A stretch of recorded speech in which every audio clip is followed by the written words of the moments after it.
ഈശോയിൽ സ്നേഹം നിറഞ്ഞവരെ, കേരളക്കരയോട് യാത്ര പറയുമ്പോൾ അലിൻ ഷെറിൻ അബ്രാഹത്തിന് 10 മാസം മാത്രമായിരുന്നു പ്രായം. ആ കുഞ്ഞിക്കാലുകൾ ഈ ഭൂമിയിൽ പിച്ചവെച്ച് തുടങ്ങിയിരുന്നില്ല.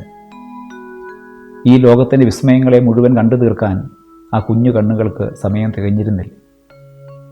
ഒരു റോഡപകടത്തിൽ ജീവൻ പൊലിഞ്ഞ് ആ കുഞ്ഞ് സ്വർഗത്തിലേക്ക് യാത്രയായപ്പോൾ അവളുടെ മാതാപിതാക്കൾ തീരുമാനിച്ചു ആ കുഞ്ഞിൻ്റെ ശരീരം ഒരു തിരിശേഷിപ്പായിട്ട് മാറണമെന്ന്. 5 പേർക്ക് തൻ്റെ ശരീരം പങ്കുവെച്ചു കൊടുത്തിട്ടാണ് ആ കുഞ്ഞു മാലാഖ സ്വർഗത്തിലേക്ക് യാത്രയായത്. പ്രിയപ്പെട്ടവരെ, അലിനെ ഓർക്കുമ്പോഴൊക്കെ എൻ്റെ മനസ്സിലേക്ക് കടന്നു വരുന്ന ഒരു തിരുവചനമുണ്ട്. 1 കോറിന്തോസ് 15:24.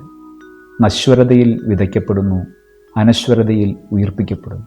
ഈ ഭൂമിയിൽ അലിഞ്ഞു ചേരേണ്ട ഒരു ജീവിതമായിരുന്നു അലിൻ്റേത്. പക്ഷേ 5 പേർക്ക് ജീവൻ പകുത്തു കൊടുത്തപ്പോൾ അവൾ അനശ്വരയായി മാറി. ഇന്നത്തെ സുവിശേഷവും നമ്മളോട് പറയുന്നത് വിതയ്ക്കപ്പെടലിനെ കുറിച്ചാണ്.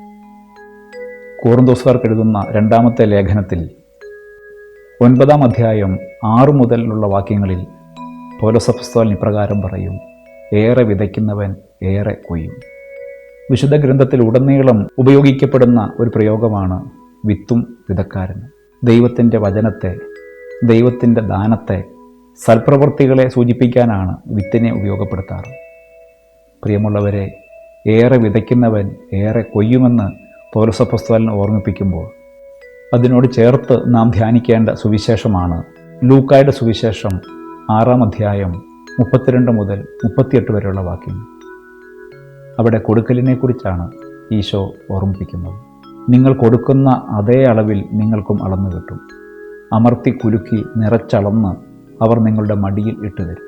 വിതയ്ക്കുന്നവനും കൊടുക്കുന്നവനും സമൃദ്ധമായിട്ട് ലഭിക്കുമെന്നുള്ള ഉറപ്പ് സുവിശേഷം നമുക്ക് നൽകുകയാണ്.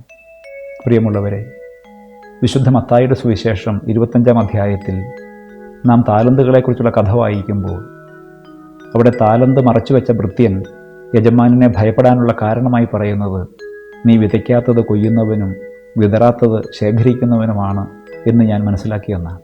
ഈ ഭൂമിയിൽ ഒരു മനുഷ്യനെ അടയാളപ്പെടുത്താവുന്ന ഏറ്റവും നീചമായ, നിന്ദ്യമായ 2 പ്രയോഗങ്ങളാണ് വിതയ്ക്കാത്തത് കൊയ്യുന്നവനും വിതറാത്തത് ശേഖരിക്കുന്നവനും.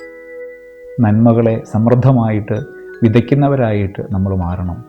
കാരണം നമ്മുടെ സ്വർഗീയ പിതാവ് ദുഷ്ടൻ്റെയും ശിഷ്ടൻ്റെയും മേൽ ഒരുപോലെ സൂര്യനെ ഉദിപ്പിക്കുന്ന, മഴയെ പെയ്യിപ്പിക്കുന്ന ഉദാരമനസ്കനാണ്.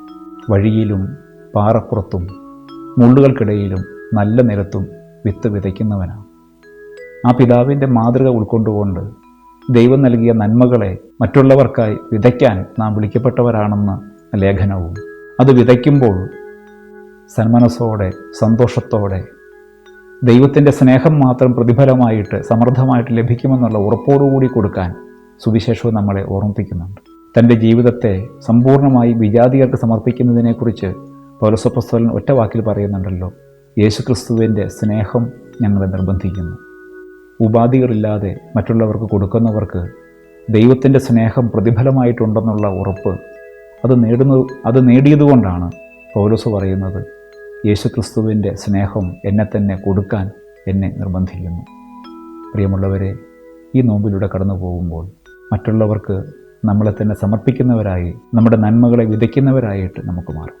ലോകത്തെ ചിന്തിപ്പിച്ച അതിമനോഹരമായ ഒരു ചലച്ചിത്രമാണ് 7 പൗണ്ട്സ്. വിൽ സ്മിത്ത് എന്ന നടൻ അനശ്വരമാക്കിയ സിനിമ. അശ്രദ്ധമായി വാഹനമോടിച്ച് തൻ്റെ കാമുകിയടക്കം 7 പേരെ കൊന്നതിന് പ്രായശ്ചിത്തമെന്നോണം തൻ്റെ ജീവിതത്തെ 7 പേർക്ക് വീതിച്ചു കൊടുക്കുന്ന നായകനെയാണ് വിൽ സ്മിത്ത് അവതരിപ്പിക്കുന്നത്. വേദനാജനകമായ, ത്യാഗനിർഭരമായ ഒത്തിരിയേറെ കൊടുക്കലുകൾക്ക് ശേഷം 7 പൗണ്ട് ഭാരം വരുന്ന തൻ്റെ ഹൃദയം ഒരാൾക്ക് ദാനം ചെയ്യുന്നതിന് വേണ്ടി ഈ ഭൂമിയിൽ ഏറ്റവും വേദനാജനകമായ ഒരു ആത്മഹത്യയിലൂടെ ആ നായകൻ കടന്നു പോവുകയാണ്. പ്രിയമുള്ളവരെ, പാപങ്ങൾക്കുള്ള പരിഹാരമോ പ്രായശ്ചിത്തമോ ആയിട്ടല്ല, ദൈവം നമുക്ക് നൽകിയ നന്മകൾക്കുള്ള പ്രതിനന്ദി എന്ന വണ്ണം നമ്മളെ തന്നെ കൊടുക്കാൻ, നമ്മുടെ നന്മകളെ പങ്കുവയ്ക്കാൻ ഈ നോമ്പുകാലത്ത് നമുക്ക് പരിശ്രമിക്കാം. ദൈവം നമ്മെ സമൃദ്ധമായിട്ട് അനുഗ്രഹിക്കട്ടെ.